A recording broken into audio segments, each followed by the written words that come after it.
नमस्कार, स्वागत है आप सभी का हमारे YouTube channel passion education with PK में। आज के इस सेशन में हम देखेंगे सीटेट एग्जाम में जो पिछले वर्ष ऑनलाइन एग्जाम में पूछे हुए सवाल थे, और आज का जो क्वेश्चन होगा ये होगा child development and pedagogy section का, यानी सीडीपी का सवाल जो कि पूछा हुआ था 28 दिसंबर को। जी हाँ, आज हम सीडीपी का देखेंगे सवाल, और ये होगा पार्ट 1 वीडियो जिसमें कि हम 15 क्वेश्चन देखेंगे और पार्ट 2 में फिर से देखेंगे 15 क्वेश्चन। ठीक है, तो शुरू करते हैं आज का क्वेश्चन। और पहला सवाल है, बचपन से वयस्कता के परिवर्तन काल का समय कौन सा है? तो ये सवाल को समझने का प्रयास करिएगा। हमारे जीवन में ना अवस्थाएं होती है, और जीवन का जो अवस्था का शुरुआत होता है वो माँ के गर्भ से होता है। यानी कि पहला अवस्था जो है हमारा होता है गर्भावस्था। ठीक है, गर्भावस्था जो कि माँ के गर्भ से शुरुआत होता है, इसी को हम लोग प्रसव पूर्व अवस्था भी बोलते हैं। प्रसव पूर्व अवस्था जो कि लगभग जन्म से पहले 9 महीने 10 दिन का माना जाता है। और दूसरा अवस्था होता है शैशवावस्था। दूसरा हमारा है शैशवावस्था जिसको कि इन्फेंसी स्टेज बोलते हैं। और तीसरा अवस्था हमारा होता है बाल्यावस्था। बाल्यावस्था को भी हम लोग 2 भागों में बांटते हैं, एक होता है पूर्व बाल्यावस्था और एक होता है उत्तर बाल्यावस्था। ठीक है, और चौथा अवस्था होता है हमारा इसके बाद किशोरावस्था, और इसके बाद जो एक होता है वो होता है वयस्कता अवस्था। ठीक है, तो हमारा सवाल है कि बचपन से वयस्कता के परिवर्तन काल, यानी कि ये जो बाल्यावस्था है हमारा, ये जो हमारा बाल्यावस्था है, इस बाल्यावस्था से इस वयस्कता अवस्था में बदलने का काम कौन सा अवस्था करता है? तो हमारा आंसर होगा किशोरावस्था, जो कि चौथा नंबर ऑप्शन में लिखा हुआ है। जी हाँ, किशोरावस्था एक ऐसा अवस्था है जो कि बनने और बिगड़ने का आयु है। यही उम्र है जिसमें बच्चा जो है या तो बनेगा, कुछ अच्छा करेगा, या नहीं तो बिगड़ सकता है। तो यही बोल रहा था, बचपन जहां पर हम नादान होते हैं, अनजान होते हैं, दुनिया के बारे में उतना कुछ नहीं जान रहे होते हैं, इस बचपन वाले अवस्था से हम एक वयस्क बन जाते हैं, एडल्ट बन जाते हैं। और वयस्कता वाला ऐसा उम्र होता है जहां पे हम सब कुछ जान रहे होते हैं कहीं ना कहीं। तो एक नादान से जहां सब कुछ नहीं जानते हैं बचपन में, वहां से हमको एक वयस्क यानी सब कुछ जानने का काम किस अवस्था में होता है? तो हमारा किशोरावस्था में होता है, जहां पे दुनिया के बारे में बहुत सारी चीजें नया जान रहे होते हैं। तो इस सवाल का जो आंसर होगा ऑप्शन नंबर चौथा होगा। ठीक है, अब हम चलेंगे अगले सवाल पे।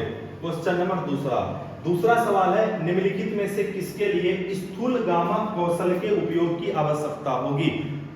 4 ऑप्शन है, 4 तरह के काम लिखा हुआ है। कौन से काम में स्थूल गामा कौशल, जिसको कि ग्रॉस मोटर स्किल बोलते हैं, ग्रॉस मोटर स्किल का यूज किस में होता है? तो हम एक बार अगर इसको समझा दें आपको कि ये ग्रॉस मोटर स्किल होता क्या है। सबसे पहले तो ये देखेंगे, याद रखिएगा गतिक कौशल। गतिक कौशल कहने का मतलब है कि हमारे शरीर से रिलेटेड काम जो करते हैं जितना भी, ये इसी को गतिक कौशल कहते हैं। कौशल मतलब स्किल, गतिक मतलब गति से जुड़ा हुआ। 2 तरह का स्किल होता है, एक होता है हमारा स्थूल गतिक कौशल, और दूसरा जो हमारा होता है वो है सूक्ष्म गतिक कौशल। ठीक है, ध्यान दीजिएगा, स्थूल गतिक कौशल और सूक्ष्म गतिक कौशल। देखिए, सूक्ष्म का मतलब हो गया छोटा, स्थूल का मतलब हो गया कहीं ना कहीं बड़ा। सिंपल सा इसका मीनिंग है, दुनिया में बहुत सारे काम हम करते रहते हैं डेली, वैसा काम, ध्यान दीजिएगा, वैसा काम जिसमें छोटी मांसपेशियों का उपयोग होता हो। ठीक है, वैसा काम जिसमें छोटी मांसपेशियों का उपयोग होता हो। छोटी मांसपेशी कहने का मतलब है शरीर के छोटे अंगों का यूज होता हो, जैसे हमारे हाथ के उंगली का यूज, ये छोटा बॉडी पार्ट है, उसको कहेंगे स्थूल गतिक कौशल, और उसको कहेंगे सूक्ष्म गतिक कौशल। और जिसमें बड़ी मांसपेशियों का यूज होता हो, उसको कहेंगे स्थूल गतिक कौशल। एग्जांपल से समझिएगा, अच्छे से समझ में आएगा। इस बात को समझ लीजिए, क्वेश्चन तुरंत बन जाएगा। गतिक कौशल 2 तरह का, एक स्थूल, दूसरा क्या है सूक्ष्म। स्थूल में क्या होता है, जिसमें बड़ी मांसपेशियां, पूरा शरीर, पूरा हाथ या पूरा पैर लग जाए, उसको कहेंगे बड़ी मांसपेशियां। और सूक्ष्म क्या हो गया, जिसमें छोटी मांसपेशियों का उपयोग हो, जैसे कि उंगली का उपयोग हो सिर्फ और सिर्फ, जैसे कि और भी बहुत सारे काम है। अगर हम आपको पूछे कि दौड़ना, अगर हम दौड़ते हैं तो दौड़ना किसके अंतर्गत जाएगा? स्थूल, काहे कि दौड़ने में पूरे शरीर का उपयोग होता है। अगर हम बोलेंगे लिखना, अगर हम बोलेंगे इस पेन से लिखना, लिखना किसके अंतर्गत जाएगा? सूक्ष्म, क्योंकि महीन काम है ना। मेहंदी लगाना क्या होगा? महीन काम होगा। मोती का माला पिरोना महीन काम होगा। इसको बोलेंगे सूक्ष्म गति कौशल, फाइन मोटर स्किल, और स्थूल को बोलते हैं ग्रॉस मोटर स्किल। ठीक है, अगर आपसे कोई सवाल पूछ दे हमारा जो विकास है किधर से किधर होता है, याद रखिएगा स्थूल से सूक्ष्म की ओर। जीवन में जो हम लोग करते हैं सबसे पहले स्थूल काम को करना सीखते हैं, बाद में छोटे छोटे कामों को करना सीखते हैं। हम लोग पहले चलना और दौड़ना सीखते हैं, लिखना बाद में सीखते हैं। तो विकास स्थूल से सूक्ष्म की ओर होता है। खैर, हमारा यहाँ पे सवाल कुछ और है। सवाल है कि इस चारों ऑप्शन में कौन सा जो है हमारा स्थूल गामा कौशल है? स्थूल मतलब जिसमें बड़ी मांसपेशियों का यूज हो, यानी कि जैसे कि दौड़ना संबंधित हो गया, जैसे स्विमिंग करना जिसको कि हम लोग तैरना भी कहते हैं, ये सब जो होगा स्थूल के अंतर्गत। और मेहंदी लगाना, ठीक है, लिखना, ये सब किसके अंतर्गत आ जाएगा? आपका सूक्ष्म के अंतर्गत आ जाएगा। तो चलिए स्थूल वाला एग्जांपल को देखते हैं जिसमें बड़ी मांसपेशियों का उपयोग होता हो। ब्रश से पेपर पे पेंटिंग करना, ब्रश लेकर के पेपर यानी कागज पे पेंटिंग कर रहे हैं, ये महीन काम है, ये सूक्ष्म काम है, हमको स्थूल खोजना है। दूसरा, पेपर के टुकड़े काटना और चिपकाना, ये भी कहीं ना कहीं महीन काम है। सुई में धागा डालना, ये भी सूक्ष्म काम है। लास्ट ऑप्शन देखिएगा, दौड़ना, चलना, ये कैसा हो गया? चलने में पूरा शरीर का उपयोग होता है, दौड़ने में भी पूरे शरीर का उपयोग होता है। ये हो गया हमारा स्थूल गति कौशल, जिसको कि हम लोग बोलते हैं ग्रॉस मोटर स्किल। हमको स्थूल ही पूछ रहा था, इसलिए आंसर हमारा क्या जाएगा? चौथा नंबर आंसर जाएगा। अगर समझने में किसी तरह का प्रॉब्लम हो तो आप कमेंट में अपना डाल सकते हैं मैसेज कि किस तरह से या क्या आपको चाहिए, हम आपको उस तरह से, अगर आप चाहते हैं थ्योरी का भी क्लास हो और अच्छे से हो चैप्टर वाइज, तो आप वो भी कमेंट में कर सकते हैं। अगर वीडियो अच्छा लगा हो तो लाइक शेयर कमेंट करें, ठीक है। चलिए अब आगे चलते हैं, देखेंगे अगला सवाल। तीसरा नंबर सवाल बोल रहा है समाजीकरण की प्रथम संस्था। रटा रटाया सवाल, सीटेट में बहुत बार पूछा हुआ सवाल। समाजीकरण है क्या? समाजीकरण को इंग्लिश में कहते हैं सोशलाइजेशन। 100 बात की एक बात, जब हम मानव दुनिया से मिलते हैं, अपने समाज में पड़ोसी से, दोस्तों से, और उनसे साथ जो व्यवहार करते हैं, खुद को व्यवस्थित करते हैं, दूसरों के साथ जोड़ पाते हैं, समाज के नियम कानूनों के साथ ताल से ताल मिला के, कदम से कदम मिला के चलते हैं, उसी को तो समाजीकरण कहते हैं। अगर आपके घर में कोई पड़ोसी डेली झगड़ा कर रहा है, इसका मतलब समाजीकरण ठीक से उसका नहीं हुआ है। कोई अच्छा व्यवहार कर रहा है, बढ़िया से रह रहा है, चल रहा है, बढ़िया से व्यवहार कर रहा है, अच्छे से घुल मिल करके रहता है, मतलब समाजीकरण उसका हुआ है, बढ़िया नहीं हुआ है, अच्छे से हुआ है। तो ये जो हम सीखते हैं, ये जो दुनिया से जुड़ते हैं, प्रथम संस्था शुरुआत कहां से होता है हमारे जीवन में? क्या हमारे जीवन में मीडिया से शुरुआत, या दोस्त, या स्कूल, या पहली बार परिवार आता है? परिवार यानी पहला नंबर आंसर होगा। यही परिवार है जहां से हमारे जीवन का शुरुआत होता है। परिवार में भी माता पिता प्रथम शिक्षक को माना जाता है, हमारे पेरेंट्स को। तो इसका आंसर होगा ऑप्शन नंबर फर्स्ट कि समाजीकरण की प्रथम संस्था क्या है? तो आप क्या बोलेगा? समाजीकरण की प्रथम संस्था क्या है? परिवार, हमारा जो है फैमिली जो होता है, ये सोशलाइजेशन का फर्स्ट एजेंसी है, प्रथम संस्था है। स्कूल समझ रहे हैं, दोस्त भी समझ रहे हैं। मीडिया का क्या मतलब है देखिएगा, मीडिया समझ सकते हैं जैसे न्यूज़पेपर, टीवी चैनल्स वगैरह, ये जो है आपका फेसबुक, व्हाट्सएप, इसको भी इसके अंतर्गत रखा जाता है। मीडिया से भी सीखते हैं, लेकिन शुरुआत ये पूछा है प्रथम संस्था, शुरुआत कहां से होता है? तो परिवार से, अपने फैमिली से होता है। उम्मीद करते हैं कि आप समझ पा रहे होंगे, ठीक है। आगे चलते हैं, चौथा नंबर सवाल देखते हैं। क्वेश्चन नंबर 4 बोल रहा है यह मान्यता कि भौतिक वस्तुएं जैसे गुड़िया, कार में सजीव गुण होते हैं। ध्यान दीजिएगा, अगर किसी बच्चा को यह लग रहा है कि गुड़िया में, कार में सजीव गुण है, सजीव गुण कहने का मतलब गुड़िया में जान है, कहने का मतलब कार में भी क्या है, कहीं ना कहीं प्राण है, कार में भी कहीं ना कहीं कार को भी चोट लगता है। छोटा बच्चा जब रिमोट कंट्रोल कार चला रहा है, कार चलाते चलाते टकरा गया दीवार से, कार को उठाता है, उसको पोंछता है, झाड़ता है, चुचू चुचू करता है, मतलब उसको बोलता है कि भाई चोट लग गया।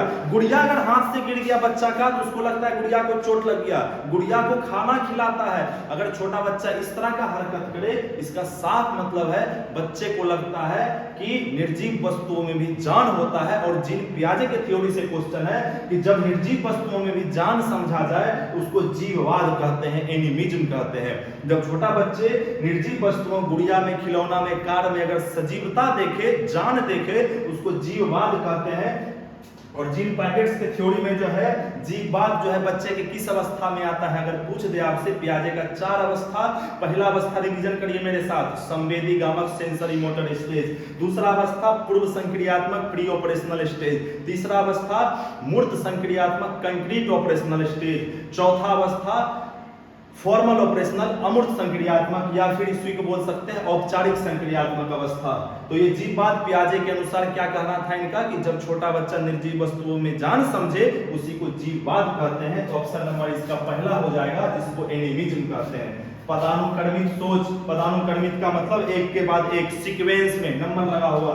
केंद्रीकरण, सेंट्रेशन। केंद्रीकरण क्या होता है, जब बच्चा किसी भी चीज की बहुत सारी विशेषताओं को छोड़ के किसी एक विशेषता को देखे। परिभाषा नहीं, उदाहरण से समझिए। ये जो अभी हम पढ़ा रहे हैं जिसपे ये है एक डिजिटल बोर्ड। इस बोर्ड में बहुत सारा फंक्शन है। इस बोर्ड में ना पता यूट्यूब भी चलता है, इस बोर्ड में गूगल भी चलता है, इस बोर्ड में पढ़ाई भी होता।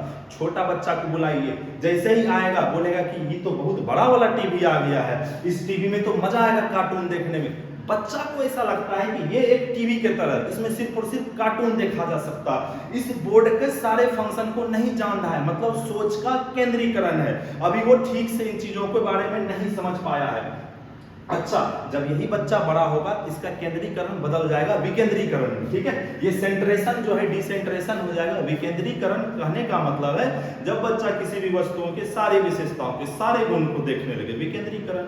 ठीक है, तो ये जो बच्चा है जीववादी सोच या केंद्रीकरण, ये दूसरा अवस्था में होता है।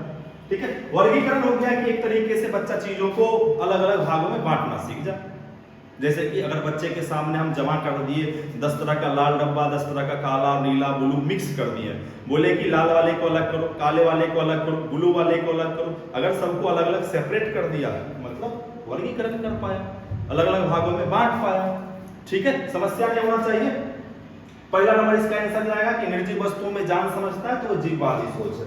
ठीक है, आगे चलते हैं। अगला सवाल देखते हैं जो कि है 5 नंबर स्टेटमेंट वाला क्वेश्चन है। कथन है और इसका एक रीजन दिया हुआ है। ठीक है, पढ़ेंगे कथन ए और आर। ध्यान दीजिएगा, हम एक तरीका बताते हैं इस तरह के सवाल को बनाने का। आप जब भी कथन पढ़िए, आप अगर ध्यान दे रहे होंगे अच्छे से तो आपको यहाँ पे एक कथन ए लिखा हुआ है, एक यहाँ पे कारण आर लिखा हुआ है। सौ बात की एक बात, 2 स्टेटमेंट दिख रहा है, एक स्टेटमेंट दूसरा। पहले आपको अच्छे से पढ़ना है स्टेटमेंट और ये देखना है क्या दोनों स्टेटमेंट का सही है, क्या दोनों स्टेटमेंट का अर्थ गलत आ रहा है, या एक सही या एक गलत आ रहा है। हम पढ़ते हैं, देखिए 4 वर्षीय प्रिया लंबे और चौड़े 2 बर्तन में एक ही समय में समान मात्रा में पानी डालते समय बर्तनों की ऊंचाई और चौड़ाई को एक ही समय में ध्यान नहीं रख पाती है। ठीक है, 4 वर्ष का बच्चा है, वो एक ही समय में पानी डालते हुए ध्यान नहीं रख पा रहे थे। अच्छा, कारण क्या बोला इसका कि जीन पियाजे के अनुसार रिया संज्ञानात्मक विकास के पूर्व संक्रियात्मक। अगर आप पियाजे का थ्योरी पढ़े होंगे तो ये पियाजे का सेकेंड स्टेज है, दूसरा अवस्था है, जो कहां से कहां तक, बोलिए कहां से कहां तक, ये होता है हमारा 2 से लेके 7 साल के बीच की आयु का है। और यहाँ पर देखिए ऊपर बच्चा कितने साल का हमारा है, 4 साल का, यानी कि इसी एज के बच्चा में कमी रहता है और ये बच्चा इस तरह के गुण को नहीं कर पाता है। यानी ऊपर वाला भी बात सही है, नीचे वाला भी बात सही है, और दोनों बात के बीच में संबंध है, दोनों में मिलता जुलता बात है। यानी ऑप्शन नंबर ए हमारा आंसर हो जाएगा, जो कि क्या कह रहा है कि ए और आर दोनों सही है, आर ए की सही व्याख्या करता है। जी हाँ, ये जो नीचे वाला आर है जो रीजन को दिखा रहा है, ये ऊपर वाले से मैच कर रहा है, क्योंकि पूर्व संक्रियात्मक 2 से 7, हमारा बच्चा भी है 4 साल का और बच्चा वही हरकत कर रहा है जो पियाजे बोला पूर्व संक्रियात्मक में करता है। इसका मतलब क्या है, ये दोनों आपस में रिलेटेड है, दोनों मिलता जुलता है और दोनों स्टेटमेंट सही है। ऑप्शन नंबर ए चला जाएगा। अगर दोनों सही रहता, सुनिएगा, अगर दोनों सही रहता और दोनों में कोई मैचिंग नहीं होता तो दूसरा होता, ए और आर दोनों सही है लेकिन व्याख्या नहीं कर रहा है, लेकिन यहाँ पे मैचिंग है, इसीलिए यहाँ पे पहला ऑप्शन। ये देखिए ए सही है, आर गलत है तो तीसरा, अगर दोनों गलत है तो चौथा।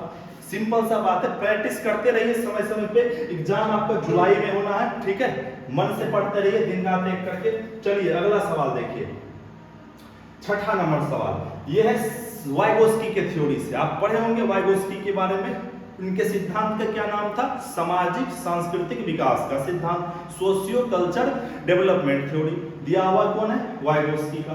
वाइगोस्की महोदय का ना देखिए कुछ फंडा, 2-3 टर्म है जो कि इसके थ्योरी में देखने को मिलता है और आपको याद भी रहना चाहिए। वाइगोस्की के थ्योरी में एक जेडपीडी का नाम आता होगा जो बार बार आप पढ़ते होंगे, एक आता होगा एमकेओ के बारे में, एक आता होगा एसके फोल्डिंग के बारे में, ठीक है, एसके फोल्डिंग, एमकेओ, जेडपीडी।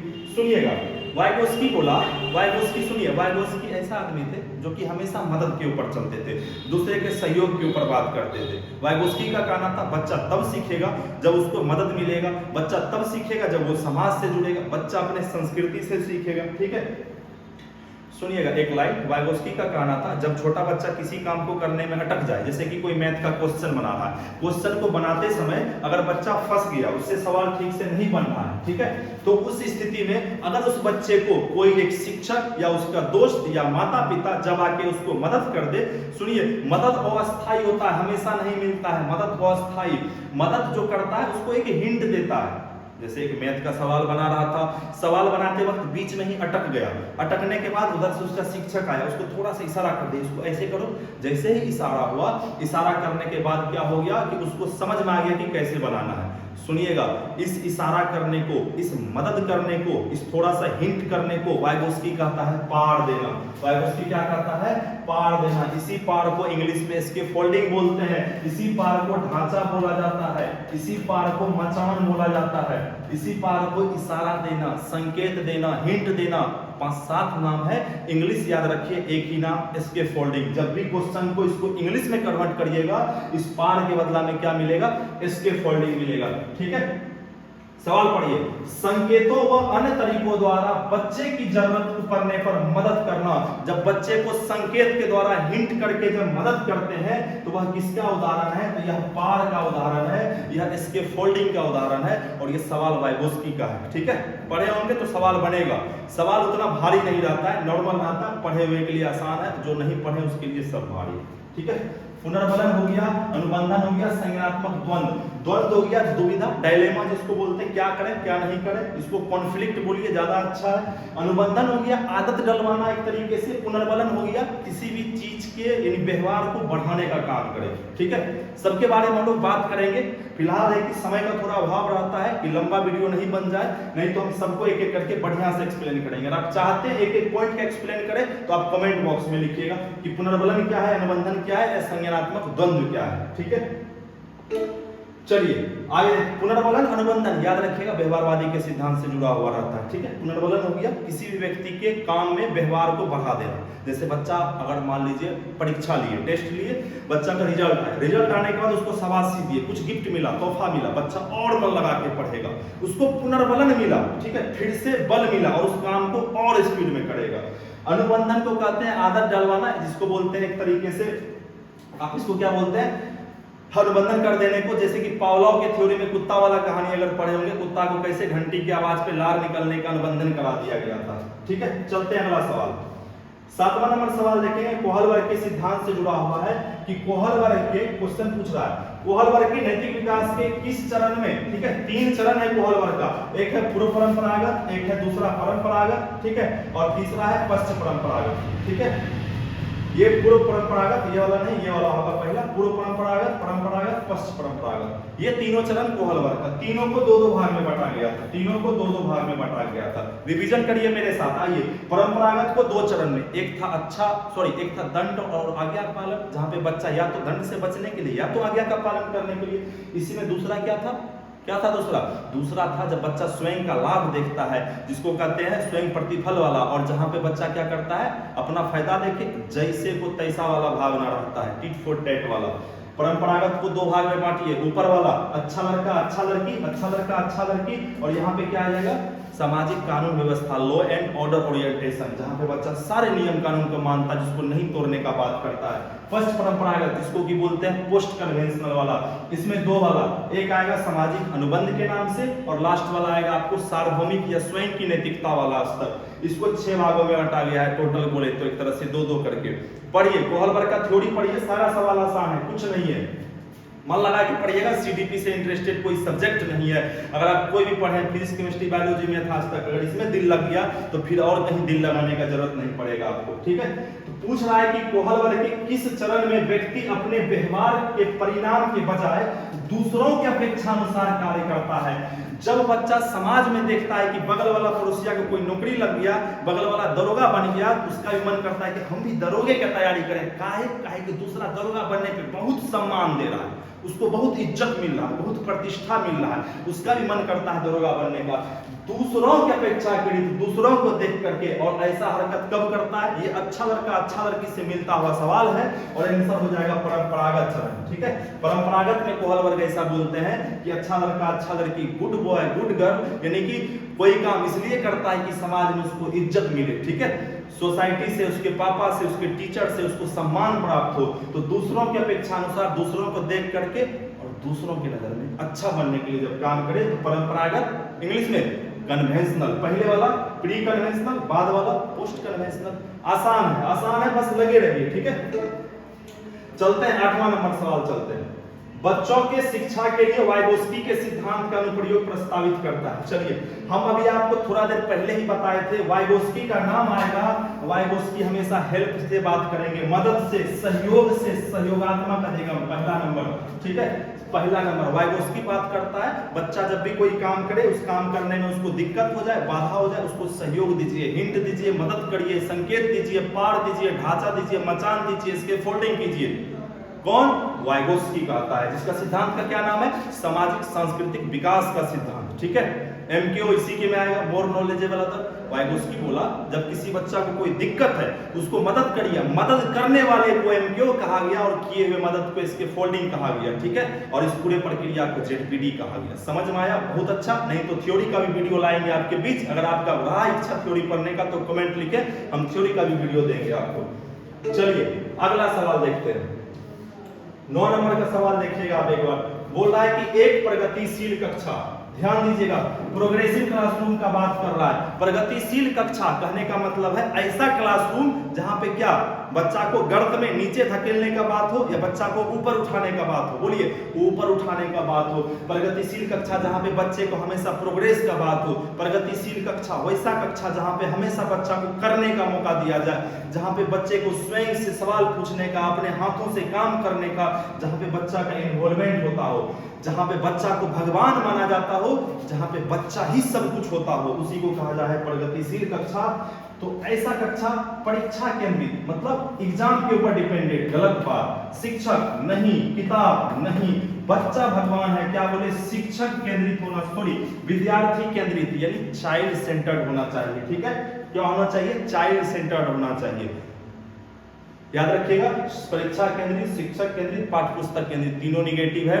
कभी भी स्कूल का जो एजुकेशन होता है, हमारा करिकुलम होता है, कभी भी याद रखिएगा वो टीचर सेंटर्ड, एग्जामिनेशन सेंटर्ड या फिर टेक्स्ट बुक सेंटर्ड, तीनों में से कुछ नहीं होगा। जब भी होगा चाइल्ड सेंटर्ड। कहने का मतलब है बच्चों के ऊपर ध्यान दिया जाता है। एक लाइन आप लोग पढ़े होंगे अगर तैयारी करते हैं तो, कभी भी जो है ना व्यवस्था को बदला जाता है बच्चे के अनुसार, ना कि बच्चे के बदला जाता है व्यवस्था के अनुसार। यानी सिस्टम को चेंज होना पड़ता है, किसके लिए? विद्यार्थी के लिए, शिक्षार्थी के लिए, स्टूडेंट के लिए, ठीक है। हमारा आंसर क्या होगा? चौथा नंबर कि प्रगतिशील कक्षा किसके आधार पर चलेगी? विद्यार्थी के आधार पर चलेगी, शिक्षार्थी के आधार पर चलेगी, ठीक है। अगला सवाल देखिएगा, पढ़िए एक बार सवाल पढ़िए। रेणु एक विद्यालय में परामर्शदाता है। अब बात हुआ परामर्शदाता, कौन सा? सलाह देने वाला, परामर्श, सलाह, क्या करें क्या नहीं करें, परामर्शदाता है, ठीक है। परामर्शदाता है। सवाल क्या पूछा कि हावर्ड गार्डनर के सिद्धांत के अनुसार कमेंट करके बताइएगा किसको किसको आता है। हार्वर्ड गार्डनर के सिद्धांत का क्या नाम था? हार्वर्ड गार्डनर जो कि अपना बुद्धि से जुड़ा हुआ इंटेलिजेंस से द्वारा सिद्धांत दिए हैं। देखते हैं कौन कौन कमेंट करते हैं। हार्वर्ड गार्डनर के सिद्धांत, जो भी सिद्धांत है उसमें परामर्शदाता के अंदर कौन सा बुद्धि होगा? एनसीईआरटी के अनुसार 8 तरह का बुद्धि पढ़ते हैं हम लोग, और उस 8 में से 4 एग्जाम्पल में दिया हुआ है। याद रखिएगा, परामर्शदाता जो होता है ये दूसरों को सलाह देते हैं, दूसरों को समझाते हैं। और हार्वर्ड गार्डनर बोले वैसा व्यक्ति जो दूसरों से जुड़ा हुआ हो, दूसरे का बात समझ पाए, अपना बात मनवा पाए, उसके अंदर क्या होता है? उसके अंदर होता है सी नंबर, पारस्परिक अंतर्वैयक्तिक। इसको हम लोग बोलते हैं इंटरपर्सनल, इंग्लिश में क्या बोलेंगे? इंटरपर्सनल। और डी नंबर ऑप्शन अंतर्वैयक्तिक को बोलते हैं इंट्रापर्सनल। याद रखिएगा, हिंदी में कंफ्यूजन हो सकता है, इंग्लिश में नहीं होगा। इंटरपर्सनल जो व्यक्ति दूसरों से मिल सके, दूसरों को समझ सके। अंतर्वैयक्तिक जो अपने में मग्न रहे, अपने में सोचे। दार्शनिक फिलोसोफर आ जाएगा, इसमें फिलोसोफर हो जाएगा, दार्शनिक आ जाएगा इसका एग्जांपल। इसमें कौन होगा? इसमें नेता लोग होगा। कैसे इलेक्शन के समय पे तुरंत पटिया लेता है सामने वाले को, कैसे वोट लेना है मुर्गा दारू खिला के, तो ये होता है पारस्परिक वाला में। सेल्समैन, सेल्समैन कपड़ा बेचना है या कुछ भी करना है, अपना सामान बेचना है, तुरंत आपको वोट लेगा, तुरंत आपके मनवा लेगा कि कैसे लेना है, कैसे क्या करना है, ठीक है। बीमा एजेंट वाला, एलआईसी वाला, वो सब इसका एग्जांपल है, इसका यानी कि इंटरपर्सनल का। हार्वर्ड गार्डनर के अनुसार एलआईसी बीमा वाला कैसे आपको क्या करता है? कन्विंस करता है। वो आपको ना जिंदा रहने से ज्यादा मरने का फायदा बताता है कि कई बीमा करवा लीजिए। उसके अंदर कौन सा बुद्धि है गार्डनर के अनुसार? इंटरपर्सनल। याद रखिएगा, इंटरपर्सनल, ठीक है। अगर आप चाहते हैं हार्वर्ड गार्डनर का वो 8 सिद्धांत पढ़ाया जाए तो कमेंट करें आप, ठीक है। और हार्वर्ड गार्डनर बुद्धि का कौन सा सिद्धांत दिया ये भी आपको बताना है, आपका SW रख दिया।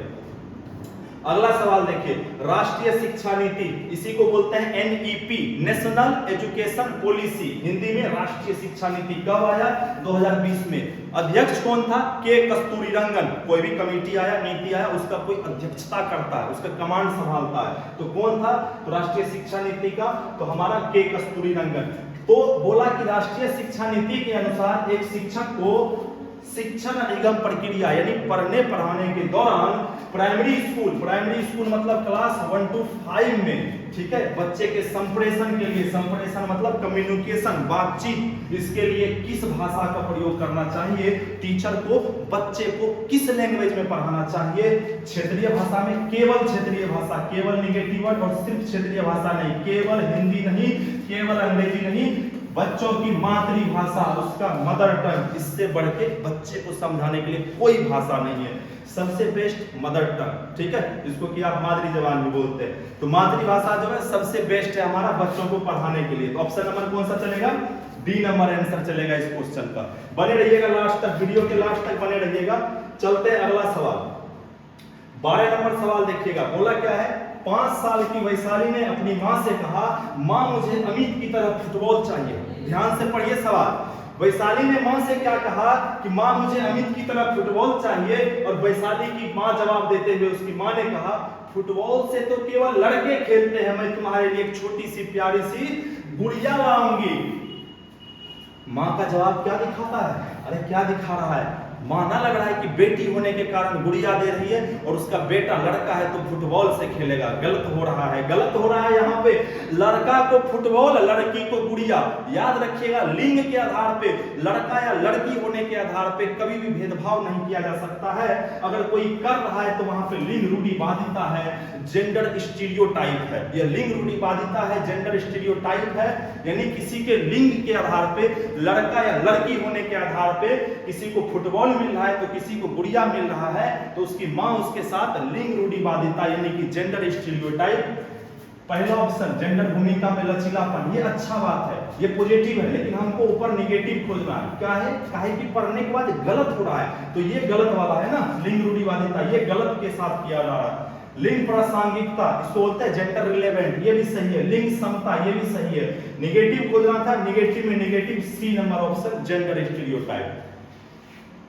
किसी तरह का दिक्कत हो तो आप हमको मैसेज कर सकते हैं कमेंट बॉक्स में, ठीक है। चलिए आगे चलते हैं। 13 नंबर सवाल, बच्चों का नामीकरण व उन्हें वर्गों में बांटना। वर्ग का मतलब क्लासरूम नहीं है, वर्ग का मतलब यहाँ पे है उसको अलग थलग बैठा देना। ऐसे उदाहरण से समझिए, बच्चों का नामीकरण, नामीकरण का मतलब होता है उसको एक तरीके से लेवलिंग कर देना। जैसे क्लास में 20 बच्चा है, 5 बच्चा है तेज वाला, उसको बोलेंगे ये है ब्रिलियंट स्टूडेंट, 5 को है बोथ यानी कमजोर, उसको बोलेंगे तुम पीछे बैठो, तुम इधर बैठो। सबका अलग अलग ग्रुप बना दिए। आप ही सोचिए क्लास में क्या तेज का अलग ग्रुप, कमजोर का अलग ग्रुप, ऐसा करना, या अलग आधार पे, रंग के आधार पे, अमीरी के आधार पे, किसी भी आधार पे किसी को अलग थलग बैठाना उचित है नहीं है। कभी भी बच्चों का नामीकरण तेज या कमजोर के तरह से नाम या फिर उसको अलग अलग ग्रुप में बांट के बैठाना कहीं से उचित नहीं है। अगर ऐसा करते हैं तो बच्चा क्या बहुत तेज हो जाएगा, बच्चा का रिजल्ट अच्छा हो जाएगा? नहीं, बच्चा का रिजल्ट गिरेगा, बच्चा के अंदर हीनता महसूस होगा, उसको अपने आप में लज्जा पॉइंट टपका लगेगा कि भाई साहब मेरे साथ जो है नामीकरण कर दिया गया है, हमको हमेशा भोंदू कहा जाता है, हमको हमेशा कमजोर कहा जाता है। ऐसा करना चाहिए? नहीं करना चाहिए। तो ऐसा करने से होता क्या है? पढ़ाई लिखाई अधिगम बढ़िया नहीं, खराब होगा, गिरेगा, नहीं करना चाहिए। खोजिए ऑप्शन। बांटने से क्या होता है? पहला, अर्थपूर्ण सीखने को बढ़ावा नहीं, बढ़ावा नहीं देगा, सीखना तो घट जाएगा, ये गलत है। हमको ऊपर में नेगेटिव गलत चल रहा है बच्चे के साथ, तो गलत को खोजेंगे। बच्चों को समूह में हीनता, ये देखिए ये हीनता और सीखने में लाचारी को जन्म देगा, ये सही है बिल्कुल। बच्चा को सीखने में लाचारी देगा, उसको अपने आप में जो है एक गलत फीलिंग आएगा। सभी बच्चों के अधिगम की जरूरत को पूरा करने के लिए एक सकारात्मक रणनीति नहीं, ये तो नकारात्मक रणनीति है, ये नकारात्मक रणनीति, ये रणनीति किसी काम का नहीं है, ये ऑप्शन नहीं होगा। ऑप्शन हमारा दूसरा होगा जो कि लाचारी लाएगा और बच्चे में हीनता महसूस कराएगा, उसको अपने आप में एक सेमनेस टाइप का आएगा, शर्मिंदगी महसूस होगा। ऐसा करना चाहिए? नहीं करना चाहिए। बच्चों के आत्मसम्मान और प्रदर्शन पे कोई प्रभाव नहीं डालेगा, रिजल्ट घट जाएगा। प्रदर्शन मतलब उसका रिजल्ट, उसका एक तरीके से आउटपुट कम हो जाएगा पहले से, इसीलिए कभी भी ऐसा नहीं करना है। ऐसा करने से क्या होगा? दूसरा नंबर ऑप्शन होगा। ठीक है, चलिए चलते हैं 14 नंबर सवाल पे। ठीक है, सतत व समग्र मूल्यांकन। समझिएगा, एक एक टॉपिक आपके लिए इंपॉर्टेंट है। जो टॉपिक से सवाल आपका हमेशा गलत होता है वैसे टॉपिक को आप एक बार अलग से पढ़ने का प्रयास करें कहीं ना कहीं से। सतत और समग्र मूल्यांकन, इसको CCE बोलते हैं, कंटिन्यूअस एंड कॉम्प्रिहेंसिव इवैल्यूएशन। सतत और समग्र मूल्यांकन के क्या मायने हैं सुनिए, 2 लाइन में समझिएगा।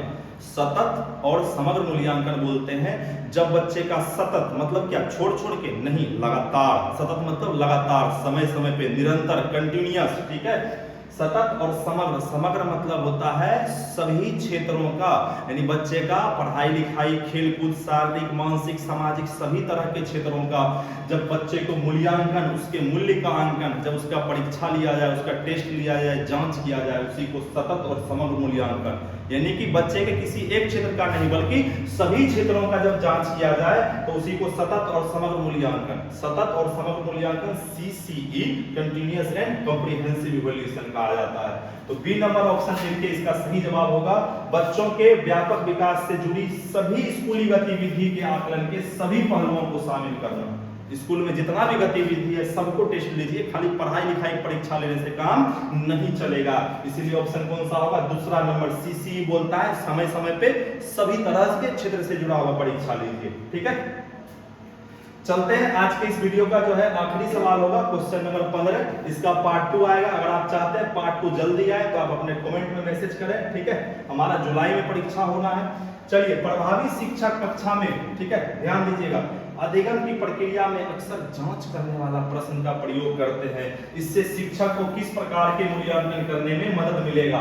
देखिए क्या बोला है, अधिगम प्रक्रिया में, यहीं से पकड़ा जाता है। अधिगम प्रक्रिया मतलब सीखने की प्रक्रिया में, मतलब अभी क्लास चल रहा है, बच्चा पढ़ रहा है, तो बच्चे को पढ़ाते समय क्लास के दौरान जो है जब हम कुछ प्रश्न पूछते हैं तो ऐसे प्रश्न को योगात्मक नहीं, ऐसे प्रश्न को क्या बोलते हैं? रचनात्मक, या इसी को हम लोग बोल सकते हैं, क्या बोल सकते हैं? निर्माणात्मक। रचनात्मक और निर्माणात्मक दोनों एक भी है। इसी को इंग्लिश में क्या बोलेंगे? इसी को इंग्लिश में क्या बोलेंगे? बोलिए। इसको बोलेंगे योगात्मक को समेटिव और इसको बोलेंगे फॉर्मेटिव। रचनात्मक को सुनिए, 2 तरह का है। एक है समेटिव, यानी जब बच्चे को सत्र के अंत में, यानी कि सेशन के अंत में पढ़ा लिखा दिए, साल के अंत में आपका मैट्रिक बोर्ड का एग्जाम योगात्मक मूल्यांकन, आपका सीटेट का फाइनल एग्जाम योगात्मक मूल्यांकन, लेकिन क्लास के बीच में जो टेस्ट होता है, क्लास के बीच में जो टीचर आपसे पूछते हैं, रचनात्मक मूल्यांकन। ठीक है, वो निर्माणात्मक मूल्यांकन है, फॉर्मेटिव टेस्ट है। यहाँ पर भी क्लास के बीच में पूछा जा रहा था, इसीलिए हमारा आंसर होगा क्या, रचनात्मक या मानकीकृत और मानक संदर्भित, ये निगेटिव है। मानकीकृत स्टैंडर्डाइज जो छोटे बच्चों के लिए जटिल हो जाता है, उसके लिए समझना मुश्किल हो जाता है। आंसर नंबर दूसरा चलेगा, ठीक है। उम्मीद करते हैं कि आपको वीडियो पढ़ने में मजा आया होगा वीडियो से, और आपको बहुत कुछ सीखने के लिए मिला होगा।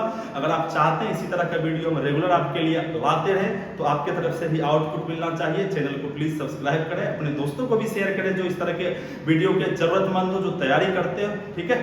धन्यवाद। हम उम्मीद करते हैं कि जल्द ही आपके लिए नया वीडियो लेकर के आएंगे। तत्काल तब तक के लिए गुड बाय। मिलते हैं फिर से इसी तरह के किसी नए वीडियो में।